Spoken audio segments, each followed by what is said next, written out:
6:15 a.m. JFK Airport, New York. The soft rumble of suitcase wheels rolled across the polished granite floor, reflecting the pale yellow overhead lights. Outside, the sky still lingered in sleep, veiled in a thin mist, as if the city itself was waiting for something yet to be said. In the hush before the day's chaos, Amelia Grant stepped through the glass doors of the International Terminal, composed, her steps slow but steady. No one looked at her twice. No one suspected that this woman, in just a few hours, would bring an entire system to a halt. Amelia, 38, was the CEO of Harvest Link Systems, America's leading clean food supply chain company with advanced traceability systems. But today, she wasn't carrying a pitch deck. There was no escort, no press badge, just herself, a neatly packed suitcase, an old dark leather bag, a birthday gift from her son, who had saved for a year to buy Aiton a first-class ticket to San Francisco. She was en route to the National Sustainable Food Conference, where she was the keynote speaker for the opening session. Her speech had been finalized and rehearsed, but what she carried was more than just words. She also held a $52 million contract signed with SkyNova Air, a deal to supply all fresh food items for their first and business class meals over the next 2 years. And yet, at 6:21 a.m., as she stood before the first-class check-in counter at Gate 12, her journey was suddenly halted, not due to a system error, not because of administrative oversight, but simply because of a look. "This counter is for first-class passengers, ma'am." The words came from Claire Mitchell, a SkyNova Air staffer with blonde hair pulled into a tight ponytail, an expressionless face, and pale blue eyes that scanned Amelia as though something was out of place. She stood rigid behind the counter in a navy blue uniform, exuding a confidence that said she didn't need to check anything twice. Amelia remained calm. She held out her ticket and replied softly, "This is a first-class ticket. Flight to 112. Seat 1A. Claire didn't take it right away. She glanced at Amelia again, down to her slightly worn chestnut heels, the soft olive scarf around her neck, and finally her old leather bag. No brand, no diamonds, no visible markers of someone who belonged in first class. "I need to see your ID," Claire said flatly, without a hint of hospitality. Amelia didn't ask why. She was used to being asked to prove herself. Silently, she pulled her Illinois driver's license from her coat pocket and placed it neatly on the counter.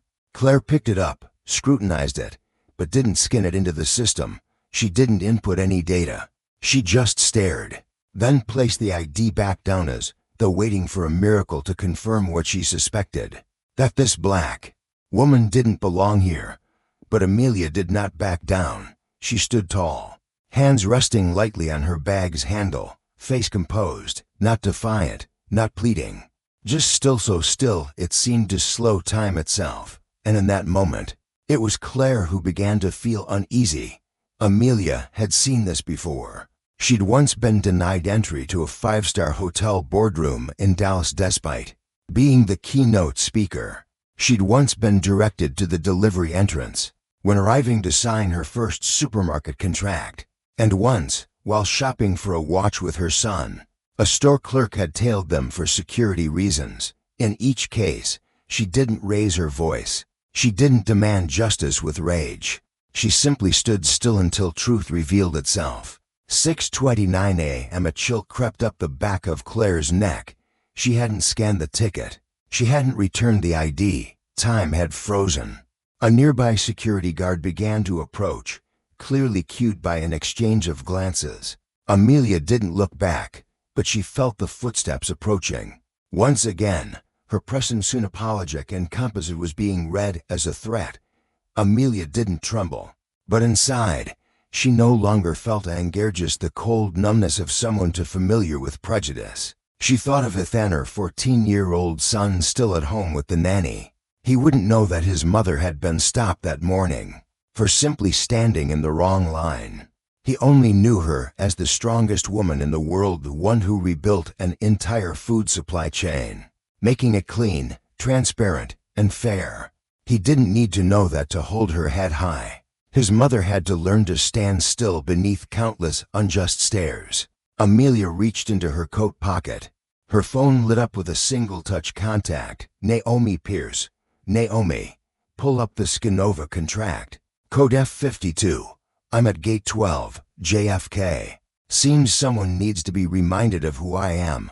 Her voice wasn't loud, but it was razor-sharp with certainty. Understood. Sending it now to Cynthia and Jack. Naomi replied without hesitation. There was no question in her tone. She knew that if Amelia had called, things had already gone too far. Amelia ended the call, her eyes still on Claire.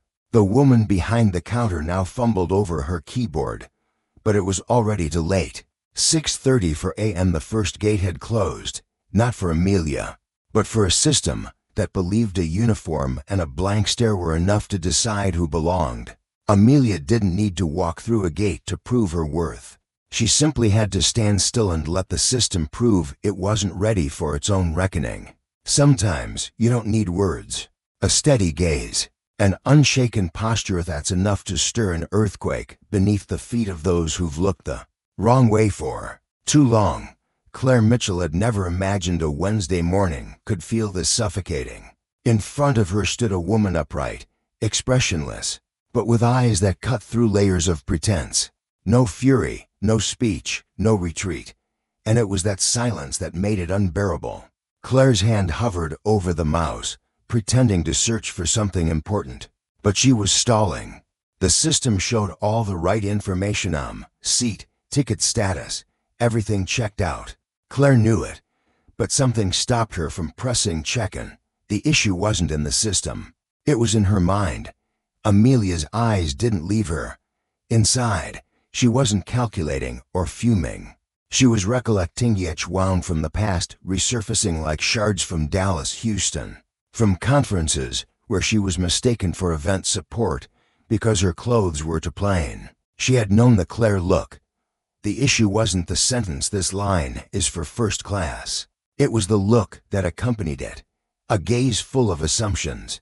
A look that judged, not asked. She's still standing there. A voice piped up from behind the counter.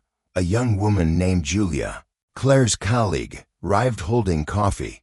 She glanced at Amelia, then the screen. "What's going on?" "System glitch." Claire swallowed hard. She had no excuse. The system was fine, but something irrational was still ringing in her head. "It just doesn't feel right," Claire muttered, eyes fixed on the screen. Julia blinked. "What doesn't feel right?" "The name matches, seat matches, first-class ticket." And she gave her ID. "Why haven't you checked her in?" Claire said nothing. Amelia didn't need to hear it. She'd lived this moment too many times. People rarely said, "I don't think you belong." Instead, they said, "Just a feeling, procedure, need to double-check," as if prejudice could hide behind policy. But those who've lived it all their lives can recognize it in a second. A phone rang somewhere nearby. Amelia remained still, but inside, something else began to stir, not rage, but a quiet exhaustion. She didn't need to prove herself. She knew who she was. What hurt wasn't being stopped. It was knowing that someone like Claire could stop anyone aced because they felt something was off. Not everyone has $1 million contract to force a system to see itself clearly. And that truth twisted something deep in Amelia's chest. "She's the CEO," said a voice from the other side of the counter. It was Julia, who had instinctively checked the partner list. Her eyes widened. "Claire, that's the CEO of Harvest Link Systems. She just signed the biggest contract of the quarter with us." Claire froze. A cold wave shot down her spine. Amelia said nothing. Julia lowered her voice. "Do you even know who she is? She's not just a passenger. She helped save SkyNova's image after the frozen food scandal. That fresh flight menu, it came from her team." Claire suddenly felt like the ground had dropped from under her. But instead of apologizing, she stammered, "No one told me." Julia looked up at her not as a colleague, but as someone staring at a bigger problem. Across the counter, Amelia watched, not to flaunt power, but to understand. Sometimes injustice doesn't stem from malice. It comes from ignorance. and that can be far more dangerous. She looked at Claire again to confront, but to witness the emptiness in the eyes of someone who acted out of reflex, not reason. Claire looked down, her hands trembling. The scanner showed, passenger verified, seat 1A confirmed, but she couldn't bring herself to hit print. Somewhere in the airport, emails had already been sent. Cynthia Brooks, SkyNova's regional director for the Northeast, had just received an urgent message from Amelia's assistant. Beside her was Jack Reynolds, head of food and customer experience, reviewing the signature on the multi-million-dollar deal finalized just weeks ago. And at Gate 12, the woman being held up was none other than the centerpiece of SkyNova's largest branding campaign of the year. In that moment, Claire could say nothing. Amelia calmly checked a message from Naomi, contract sent to Cynthia and Jack. Expect a response in 3 minutes. She closed the phone. Still silent, passengers began to arrive. Some noticed the scene and whispered. A few took photos. One man in a gray suit mumbled, "Trying to scam her way in, huh?" Amelia heard it all, but didn't turn. She was used to being misunderstood just by showing up. Another security officer was dispatched. Julia could no longer hide her concern. She stepped out and walked to Amelia. "I'm so sorry, Ms. Grant, I think there's been a mistake. I can escort you to the private lounge if you'd prefer." Amelia looked at her, neither angry nor pleased, just said softly, "No need. I'm just waiting for my boarding pass, like every other passenger." And in that sentence, there was no arrogance, only truth. Inside Claire's mind now echoed every internal training on customer diversity, every poster boasting welcome all backgrounds. But when tested, she had thrown it all away for a single gut feeling. There was no excuse left. In the distance, the sharp click of heels echoed through the hall, soft but resolute. Cynthia Brooks appeared at the end of the corridor, eyes like knives, holding a folder stamped with the Harvest Link contract. She didn't need anyone to tell her. She already knew this had gone too far. Claire saw her coming, her face drained of color. Amelia didn't turn, but her lips tightened, not from fury, but weariness. A quiet question stirred in her. Does it matter how far we've come, if others always see us at the starting line? And in that moment, she understood. What needs changing isn't the procedure, it's the perception. The priority corridor at Gate 12 seemed to shrink with each step Cynthia Brooks took. In her hand was a 3-page printed contract, bordered in red, bearing the signatures of 3 partisans, of which now quietly shook the entire SkyNova system. Amelia Grant. Cynthia's face showed no expression, but every step she took dragged a cold current through the cracks in the airline's proud structure. The wall slogans reading "Premier Service, Respect for Every Passenger" appeared to hang their heads in shame. Julia barely had time to retract her earlier words. Maybe there was a misunderstanding. Before she saw Cynthia appear at the hallway corner, Claire Mitchell stood frozen. The boarding pass printer remained untouched. Amelia Grant still stood where she had from the start, not urging, not retreating. Her stillness was no longer passive, it was entirely intentional. Like a mirror reflecting back the gaps a system refused to confront, Cynthia approached and stood before Amelia. No introductions were needed. Their eyes met for a few seconds, swordless, but filled with understanding. Cynthia knew this woman didn't want excuses. She demanded honesty. "Ms. Grant," Cynthia began, voice low and resolute. "I'm Cynthia Brooks, Northeast Regional Director at SkyNova. Allow me to escort you to the private lounge so we can address this properly." Amelia gave a slight nod, her gaze no longer cold but not yet trusting either. "My ticket still hasn't been printed," she said. "Seat 1A, confirmed. I'll personally make sure no one obstructs you again," Cynthia replied. Claire Mitchell bowed her head. She had nothing left to say. Her hand clutched the computer mouse like it was her last chance to cling to something salvageable. But deep down, she knew the only thing that could save her now was the change she should have internalized long ago. Amelia followed Cynthia into SkyNova's private waiting lounge, a glass-encased space paneled in wood, soundproofed, furnished with smoky gray leather chairs and a small conference table.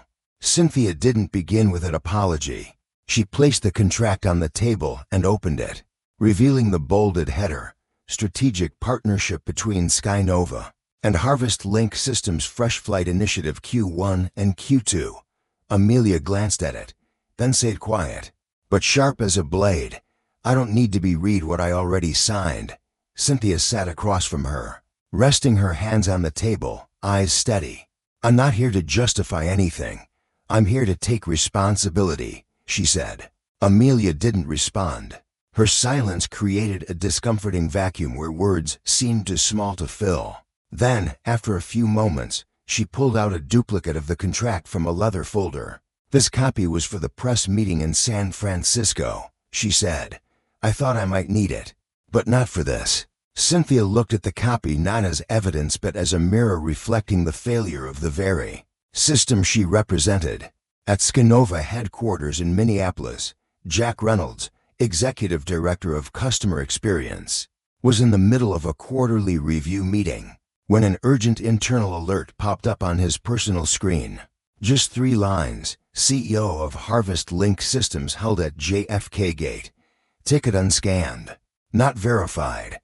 Recommend immediate review of Gate 12 security footage. Jack jumped up, spilling coffee onto the conference table. Every eye in the room turned toward him. "What is it, Jack?" an assistant asked. "We just slapped the face of the woman who saved our reputation last month," he said, barely above a whisper, but loud enough for everyone to hear. Back in the JFK lounge, Cynthia opened her tablet, scrolling through emerging chatter on internal forums and a few minor Twitter accounts. No names, no clear photos, but as a media professional, she knew the wave was building. One passenger had written, "I saw a black woman in business attire being held up." Despite having a first-class ticket, she didn't argue, didn't react. But after one phone call, every staff member went dead silent. That silence was unsettling. Cynthia read it and shivered. Amelia sat with her hands folded, still asking nothing, but her eyes had shifted from calm to piercing, and finally, she spoke, not loudly, but with weight. "What do you think I want after all this?" Cynthia hesitated. No apology would suffice here. She knew Amelia didn't want immunity or compensation. What she wanted was self-awareness from those in power. "It's not an apology, I know that," Cynthia said. "I think you want a system that doesn't rely on gut feelings to judge people, and I admitted that system failed." Amelia nodded slightly, then placed a handwritten note on the table. It read only one line. "This time I had a contract. What about the next person?" Cynthia bowed her head. It wasn't just a question, it was the quietest condemnation a company could ever receive. Meanwhile, SkyNova's HR department had been instructed to re-audit all first-class passenger protocols. Senior personnel received a system-wide emergency message. Temporary hold on first-class check-ins at JFK for 45 minutes to review internal procedures. Amelia stood. "Thank you for coming," she told Cynthia. "I'll still board the flight. I won't abandon what I built because of one person's mistake. But I will be watching what you do after today." Cynthia nodded. No promises, no explanations, only listening. As Amelia returned to the gate, things were no longer the same.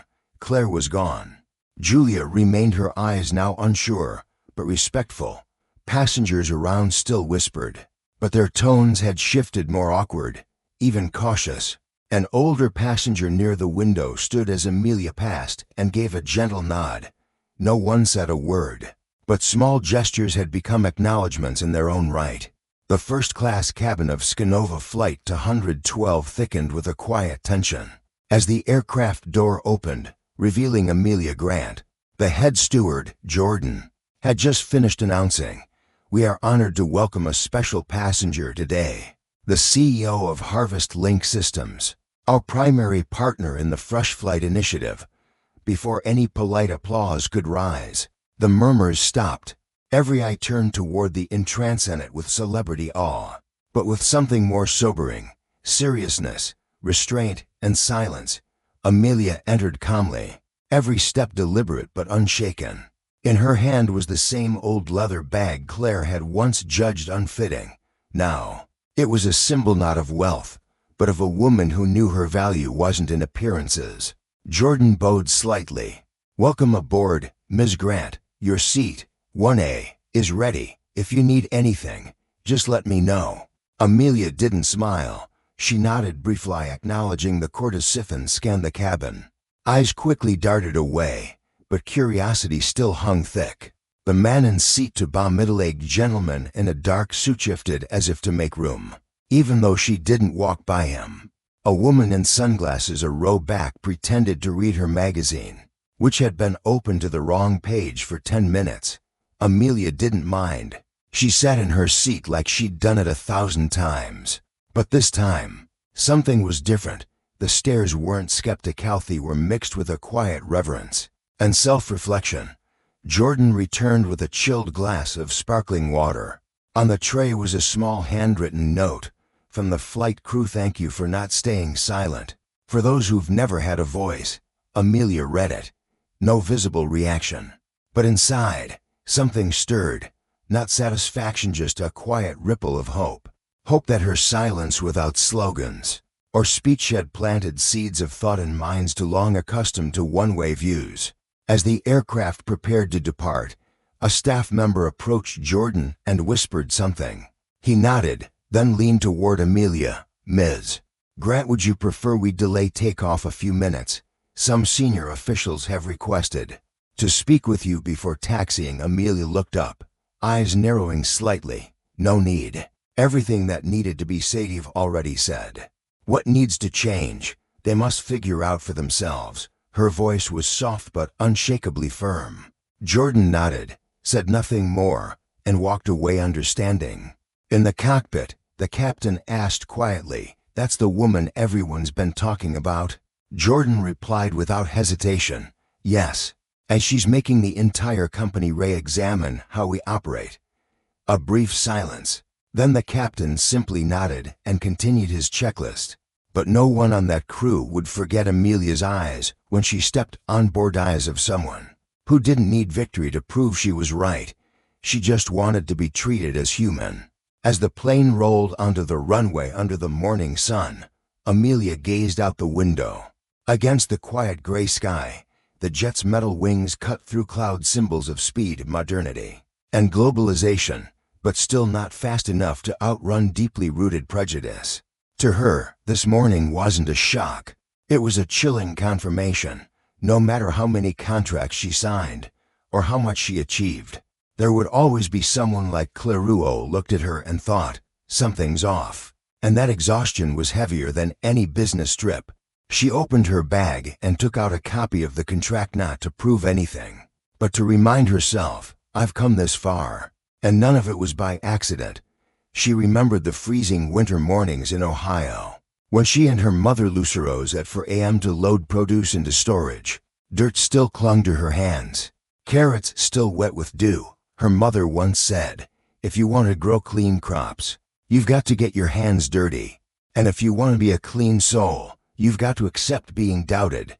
She hadn't understood then, but today she understood more than ever. From the row behind, a young woman, likely from corporate, leaned forward and lightly touched Amelia's shoulder. As the plane leveled out, Ms. Grant, she whispered, I work in SkyNova's compliance division.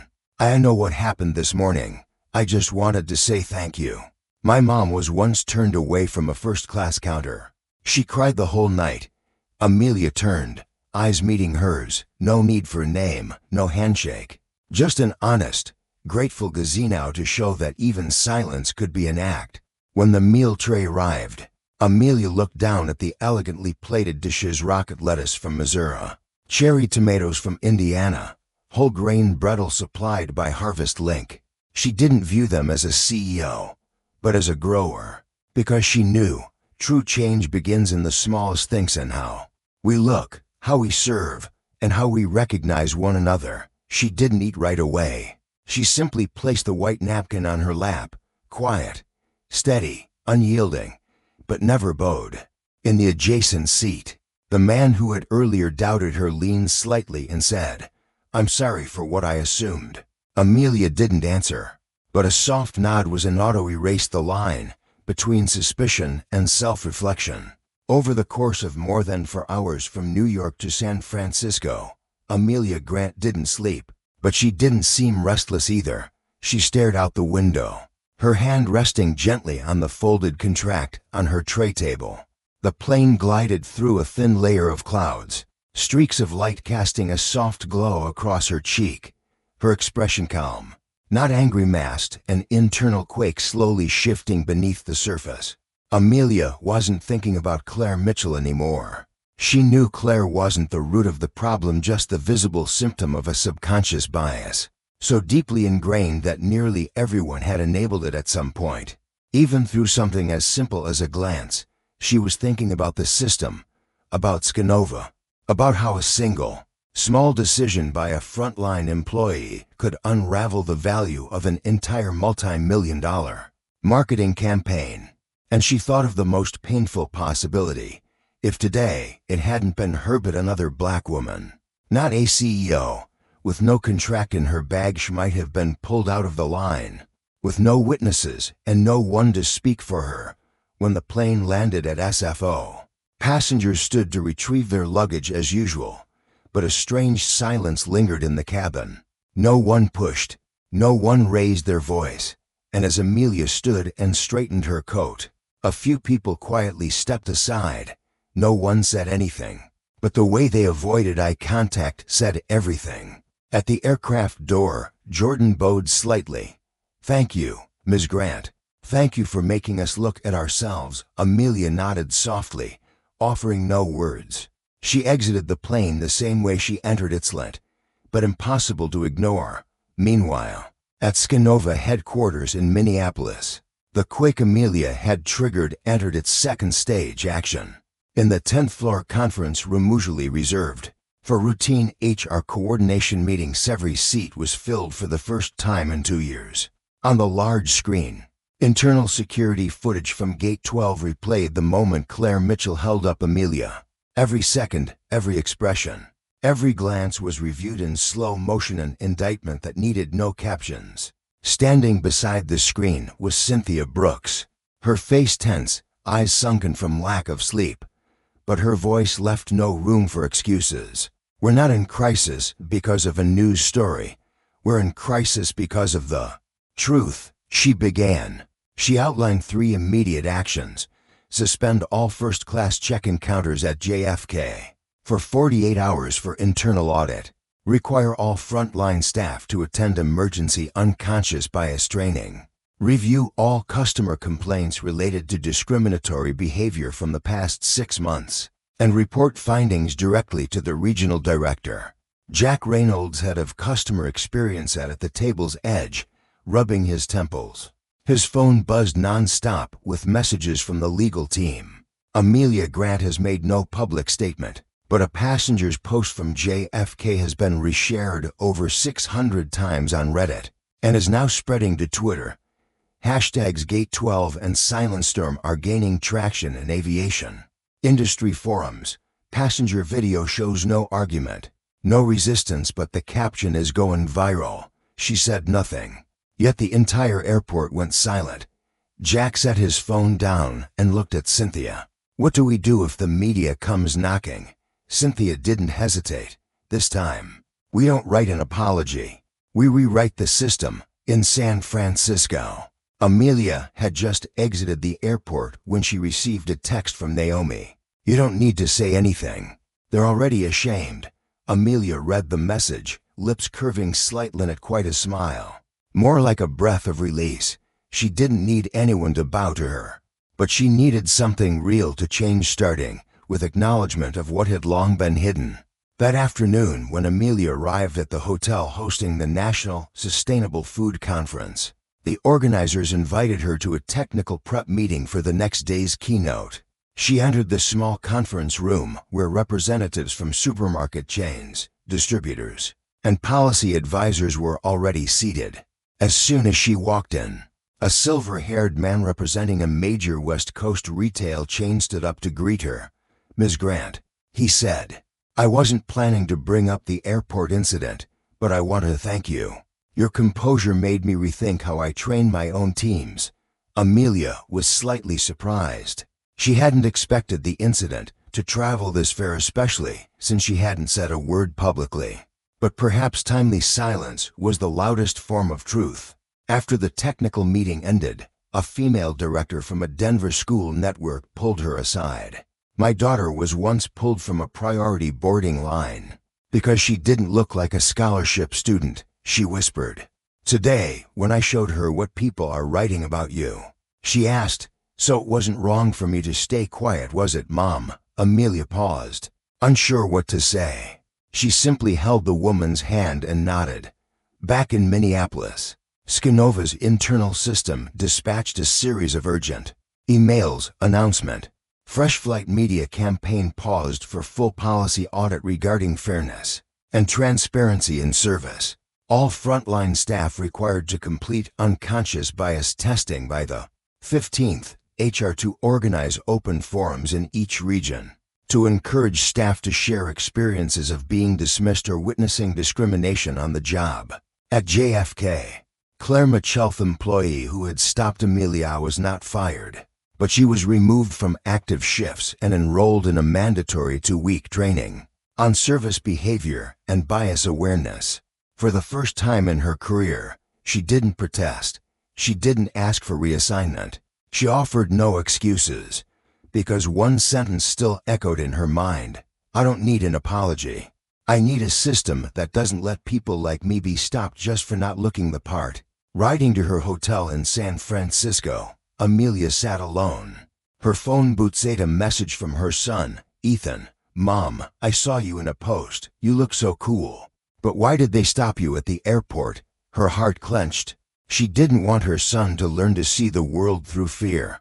But today, she had given him something more important, an example of someone who stood firm without shouting. She replied, "Because they didn't know who I was, but I didn't need them to.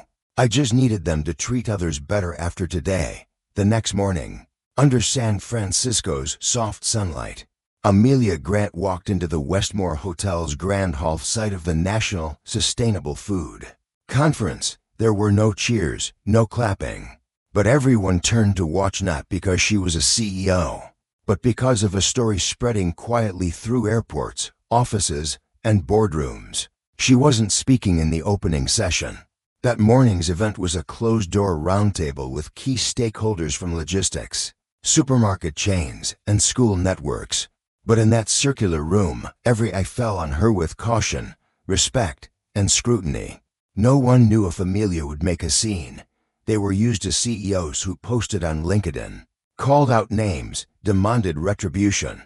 But Amelia so far had posted nothing.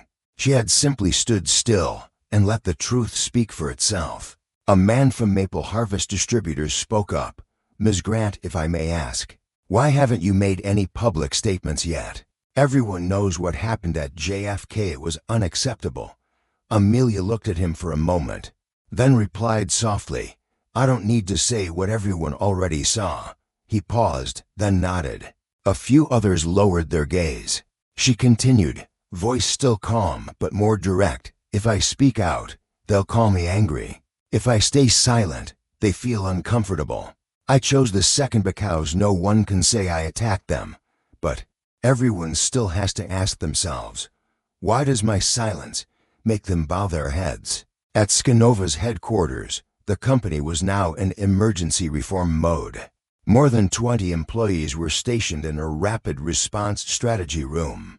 Whiteboards were covered in graphs, facial recognition printouts from internal cameras, behavior flowcharts of interactions at first-class counters. On the large screen, a heading read, "Rebuilding Trust Campaign Phase 1." Jack Reynolds, no longer in his usual suit and tie, had his sleeves rolled up, eyes bloodshot. "How's social media?" he asked the comms team.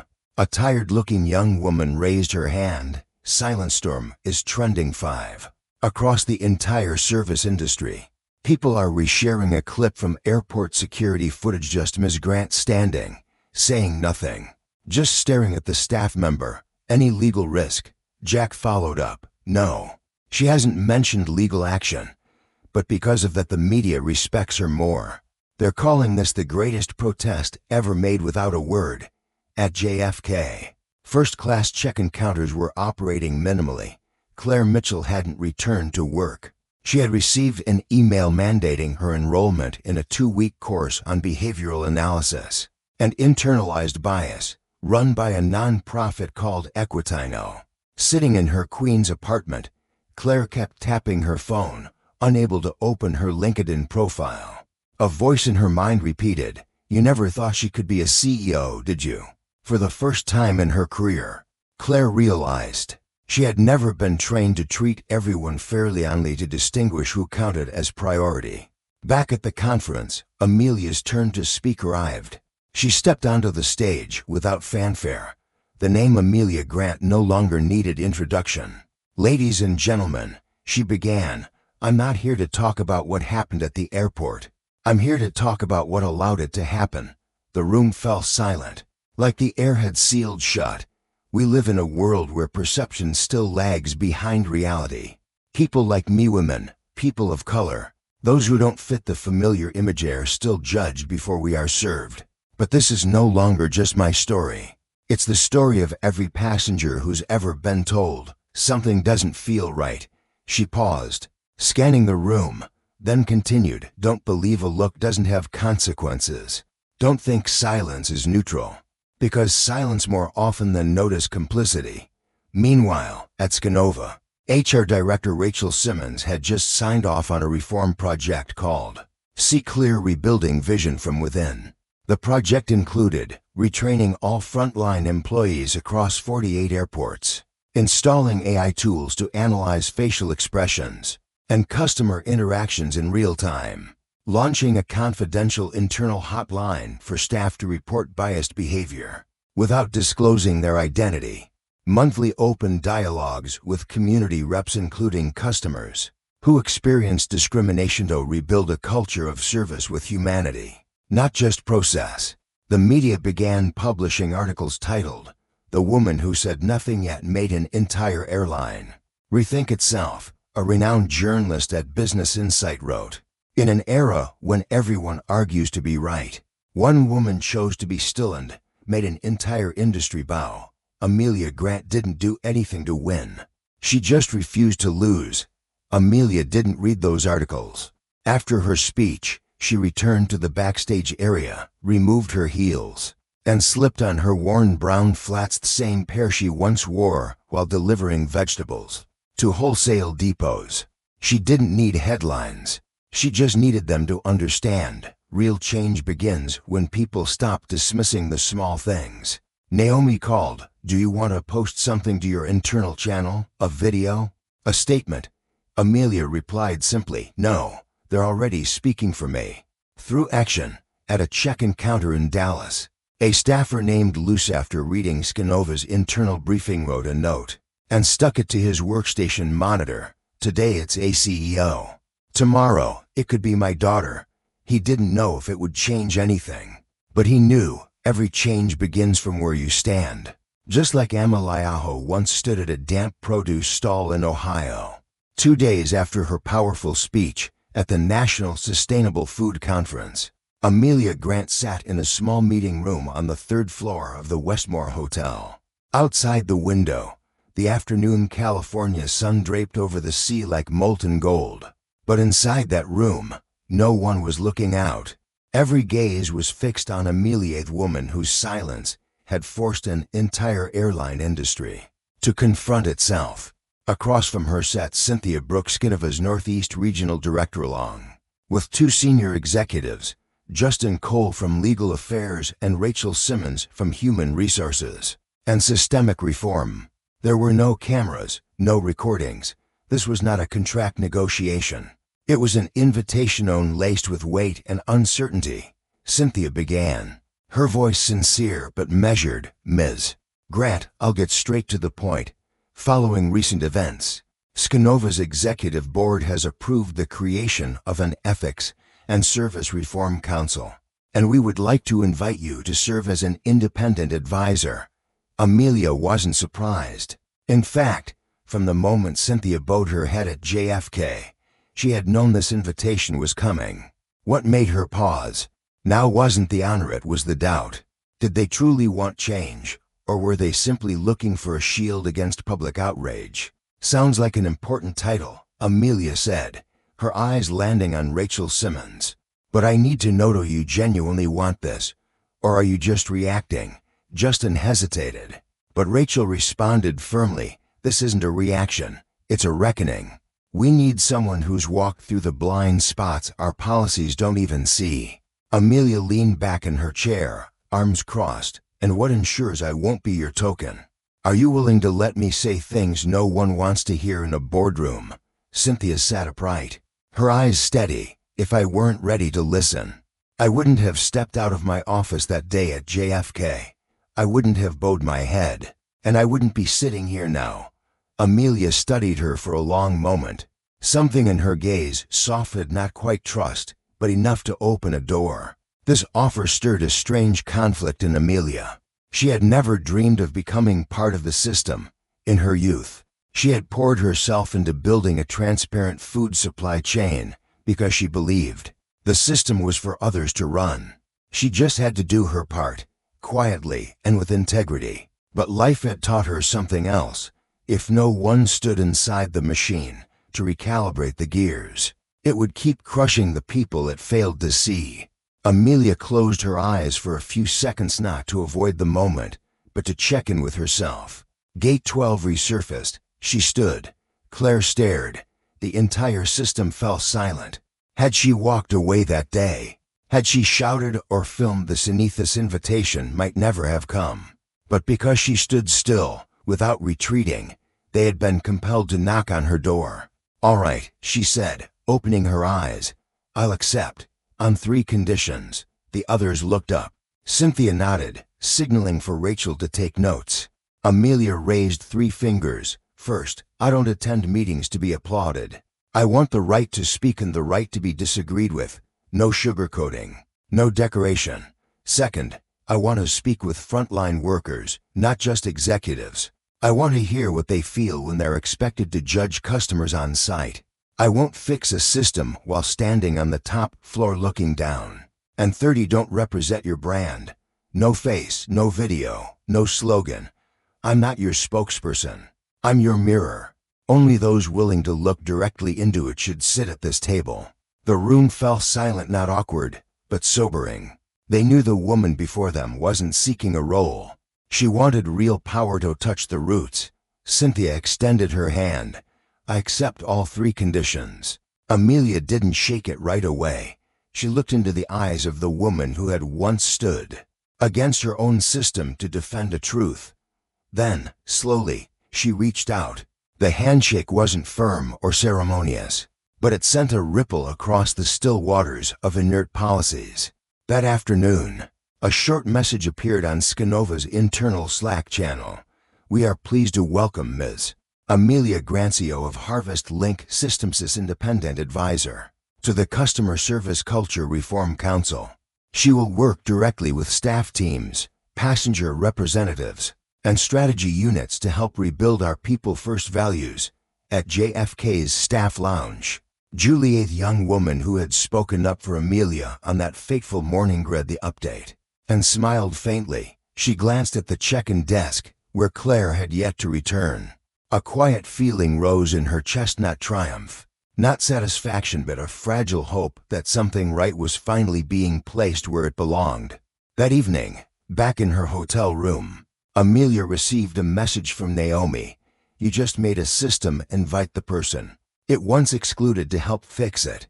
Amelia typed a reply, deleted it, then typed again. I didn't come back to forgive. I came back so no one else would have to stand waiting like I once did.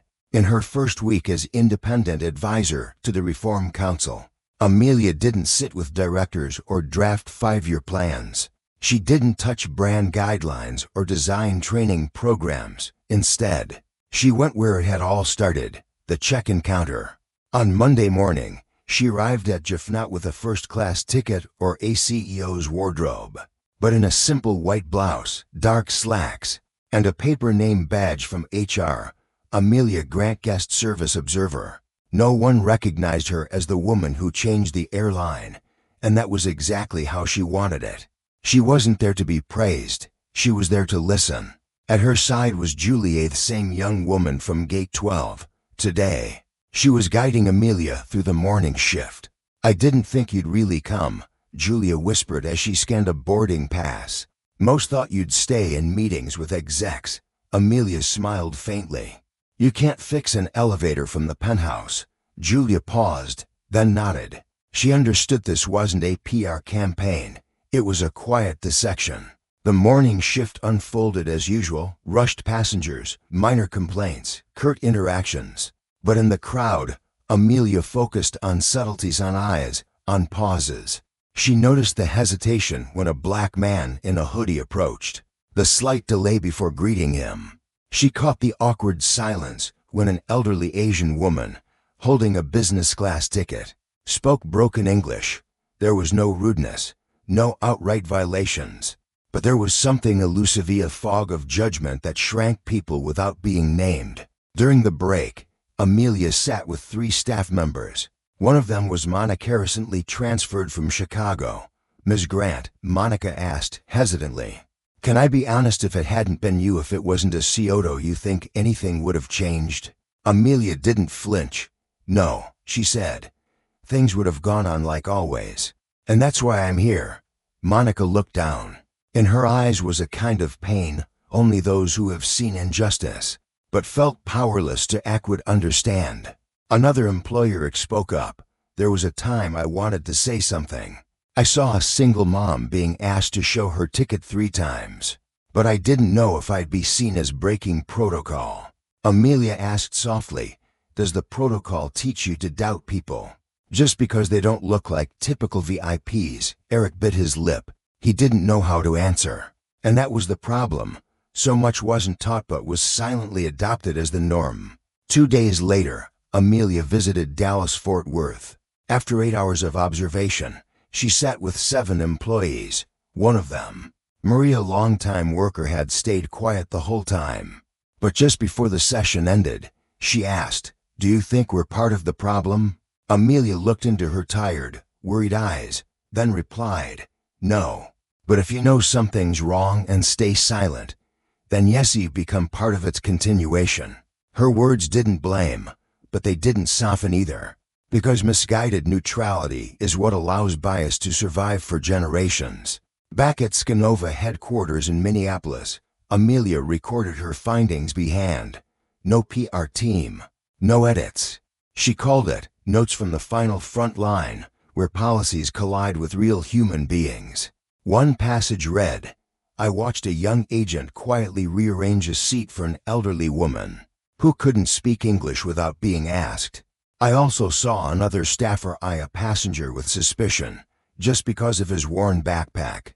The issue isn't skill. It's what the system calls intuition, but is actually bias that was never named. 3 weeks passed. Amelia visited 6 major airports: JFK, Dallas, LAX, Chicago, Atlanta, Denver. She made no public speeches, but word spread among staff. She really listens. She doesn't record. Just asks, "What were you thinking in that moment?"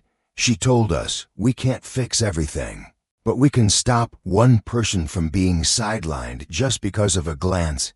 At SkyNova, the See Clear project entered phase 2. For the first time, employees were invited to anonymously report moments when they had judged customers unfairly. In just 1 week, nearly 300 responses came in. Of those, 72% admitted they had made assumptions based on clothing, accents, or body language. In a boardroom, one question arose: do we treat this as individual failure, accept it as the result of flawed training from the start? The answer came from HR Director Rachel Simmons: we have to start by reteaching how to see people. Back in New York, Amelia sat at a small cafe across from her old office, Harvest Link's first headquarters. Across the street stood the subway station, where she used to drag crates of vegetables from Ohio to deliver to a corner grocer. She remembered the foggy mornings, the scent of celery in her coat, The look from security guards who seemed to think she didn't belong. Today, she no longer pulled those crates. But those looks, they were still everywhere. She knew she couldn't erase them all. But she also knew real change doesn't begin with slogans. It begins with the buried questions. Have you ever doubted someone just because they didn't look familiar? Have you ever stayed quiet while someone else was dismissive, thinking it wasn't your place? Have you ever asked yourself, if it were me, would I have been treated the same? For the first time, an internal SkyNova memo ended not with a corporate slogan but with a line taken directly from Amelia, not for PR, but for reflection. We don't need new policies until we relearn how to see the people we already have. A Monday morning at the 16th floor of SkyNova's Minneapolis headquarters began not with agenda, briefings or market reports but with an anonymous email sent to every member of the Customer Service Culture Reform Council. The subject line was plain, no caps, no sensationalism. Maybe you should listen to this before talking more about reform. Attached was a 3-minute and 42-second MP3 file. Inside a small internal meeting room, Amelia Grant sat alongside Rachel Simmons, Justin Cole, and several regional managers. Cynthia Brooks was still mid-flight, but the meeting couldn't wait.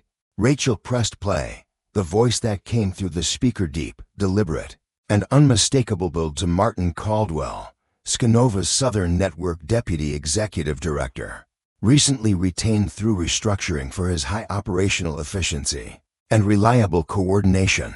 But the recording revealed something far from stable, something shattering. I don't care what they call bias. I need my staff to know how to tell the real VIPs from the fakes.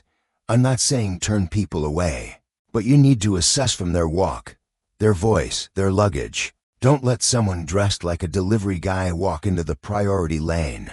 We don't have time for feelings.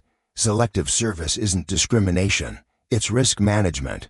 3 minutes, 3 sentences, like 3 blades slicing through months of hard-won trust rebuilt by Amelia, Rachel, Cynthia, and so many others. The room fell into a prolonged silence. Amelia didn't move, but inside, a quiet rupture began to form, not of rage, but of something deeper. A quiet breaking when you realize the issue was never just at the check-in counter. It ran deeper in the mindset of the upper ranks, where policy is shaped with polite, systemic prejudice. Rachel was the first to speak. Where did this file come from? Justin, eyes still fixed on his laptop, responded, unknown. Anonymized IP, but the audio matches a regional ops meeting in Atlanta last week. Looks like someone on staff recorded it. Amelia exhaled. Her voice was low but firm. We need to verify its authenticity. But even if it's fake, the fact that it could be plausibly fake is a sign of culture. If it were totally unbelievable, no one would have accepted it. But because it's familiar, everyone suspects it might be real. Rachel nodded, concern etching her face. She knew, if this leaked, it wouldn't be another PR mess. It would be a second crisis. And this time, there would be no excuse to remain silent. An hour later, Cynthia Brooks walked straight into the room from the airport, still in her coat. She listened to the clip without a word, then quietly removed her jacket, laid it on the table, and sat down.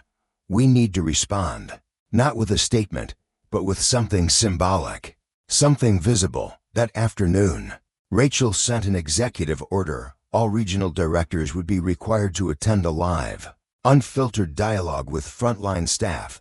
No opt-outs, no pre-approved questions. Amelia would co-host, not as a guest, but as the one asking the hard questions. Dialogue day. Nearly 400 employees from airports across the country logged into the live session via SkyNova's internal platform. In the Minneapolis headquarters auditorium, Cynthia and Rachel sat in the front row. On the large screen, comments from employees began to roll in. Why does our training still include flag unusual behaviors, but never define what that means? Are you just using risk assessment as a way to excuse profiling? I was reprimanded for warmly greeting a passenger dressed unprofessionally. Was that my failure? Amelia stepped up to the microphone. The lights dimmed slightly. She had no script. She didn't need one. "None of us started this job wanting to harm passengers," she said. "But if your environment, your supervisor, and your training all say, be wary of people who don't look like VIPs sooner or later, you start believing your eyes are the truth." On the second screen, the comment stream continued. "I'm the one who sent the recording. I couldn't stay silent when my boss said don't let black men in hoodies near priority lanes.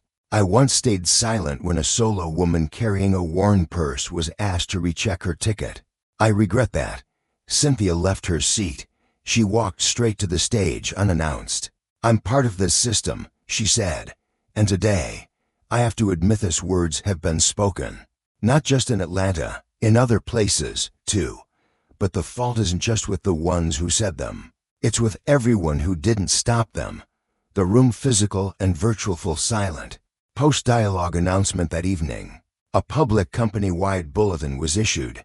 SkyNova will initiate a complete review of all internal training materials from the past 10 years. All videos, documents, and presentations will be audited. Any content over indirect that suggests discriminatory conduct will be eliminated. An independent review board composed of staff, passenger advocates, and external advisors will oversee the process. Every voice matters. That night, Amelia received an email from her son, Ethan. "Mom, today we had a school lesson on bias and perception," the teacher said.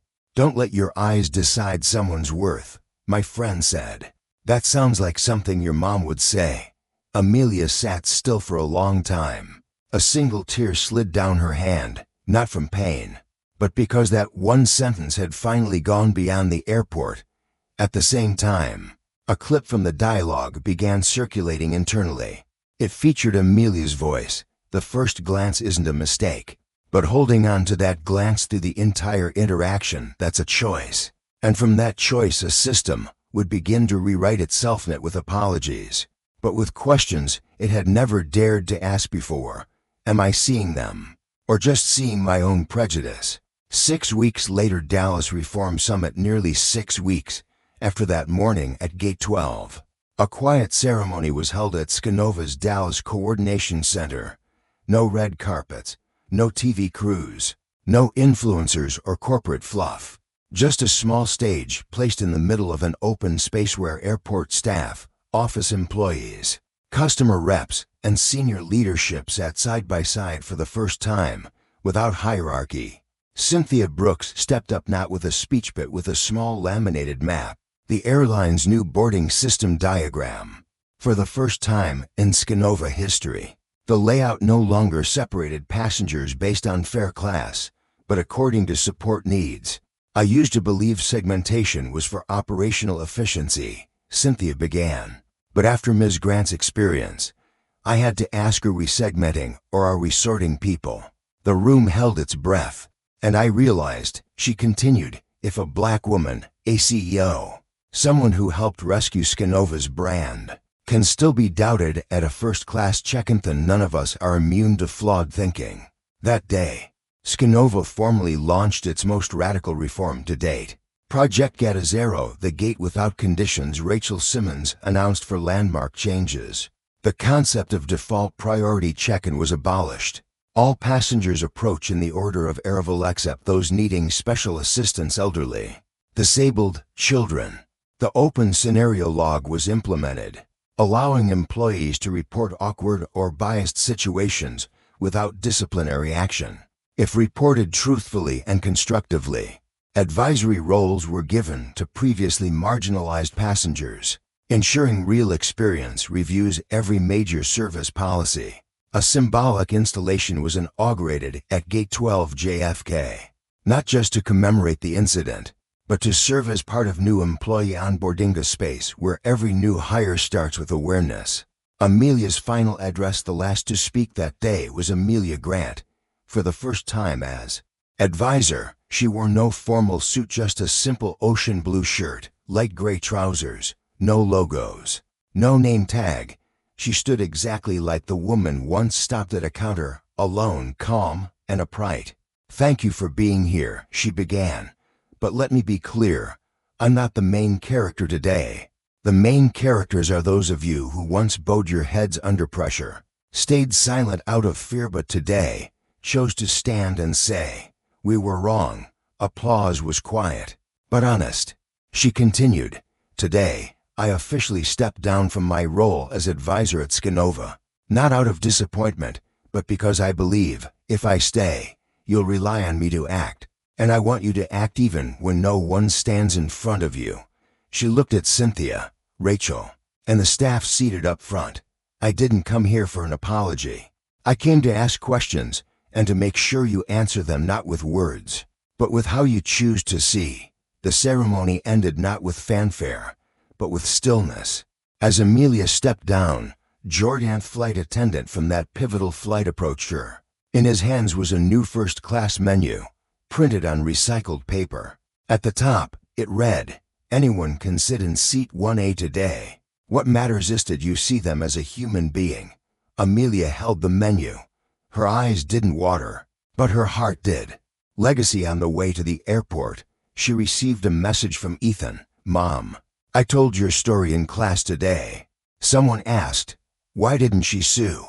I said, "Because my mom wanted them to see the mistake themselves, not just be forced to admit it." She closed her eyes for a second. She knew some words win lawsuits, but some silences shift entire cultures. 1 week later, Gate 12, JFK, a new terminal space was unveiled. Its name, the Human Recognition Zone, a soft line of underfloor lights curved toward a redesigned check-in Ariano status tiers. In the center stood a stainless steel plaque. This gate once held someone back for not meeting the standard. Today, it opens for everyone, no matter what they look like. From the unpublished memoir of Amelia Grant back in Ohio at the Harvest Link office, Amelia returned to her old desk. The logistics chart she had drawn when founding the company was still on the wall. Next to it, a small note mailed privately by a SkyNova staffer. "Today, I let a woman in a shawl carrying a fabric bag walk straight through the priority lane. I didn't check her status. I just asked, 'Do you need help?' And she cried, 'Thank you for teaching me something that simple.'" Amelia folded the note not into a report but into her wallet, near the photo of her mother. Some journeys never make it into history books. They only live on in how we choose to treat the next person we meet. At SkyNova, when asked what Amelia Grant's legacy was, Cynthia Brooks simply said, "We used to be taught to rank passengers. After her, we learned to see people again." And just like that, the woman once stopped simply for being herself became the operating principle for an entire system.